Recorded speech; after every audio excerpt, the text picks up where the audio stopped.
গোপনে বেশি বেশি দোয়া করা। বলেন, গোপনে বেশি বেশি দোয়া করা। গোপনে দোয়া করার ব্যাপারে সূরা আরাফের 55 নম্বর আয়াতটা শুনেন। বিসমিল্লাহ। আল্লাহ পাক রব্বুল আলামিন বলেন, আউযু বিল্লাহি মিনাশ শাইতানির রাজীম, উদউ রাব্বাকুম তাদাররুআন ওয়া খুফিয়া। তোমরা তোমাদের রবকে ডাকো, তাদাররুআ বিনীতভাবে, ওয়া খুফিয়া চুপি সারে।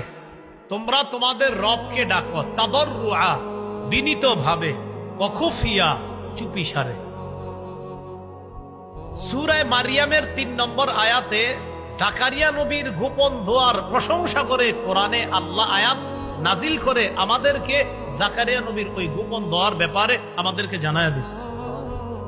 আল্লাহ বলেন, ইয নাদা রাব্বাহু নিদাআন খাফিয়া। জাকারিয়া নবী যখন তার রবকে ডাকলেন, নিদাআন খাফিয়া।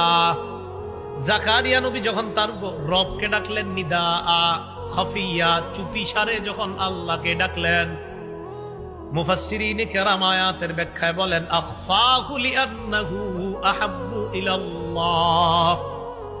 জাকারিয়া নবী আল্লাহর কাছে চুপি সারে দোয়া করার কারণ হলো, চুপে চুপে আল্লাহর কাছে দোয়া করা আল্লাহর কাছে অধিক পছন্দের ইবাদত।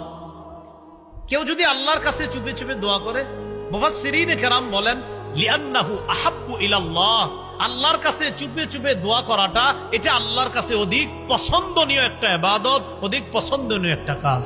এই জন্য জাকারিয়া নবী আল্লাহর কাছে চুপে চুপে দোয়া করেছেন।